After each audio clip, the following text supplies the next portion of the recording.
Най-голямата ми мечта е да имам хубави зъби и да мога да се усмихвам. Първото, което направи впечатление, е доста лъчезарна пациентка.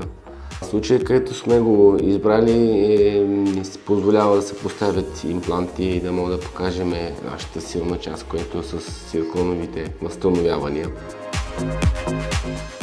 Сега тази мечта се сбъдва.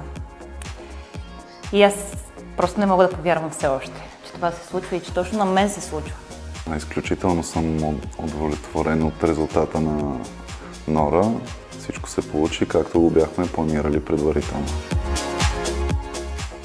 След края на проекта за мен се промениха доста неща и то само в положителна насока. Едно от които е, че вече мога да се храня нормално.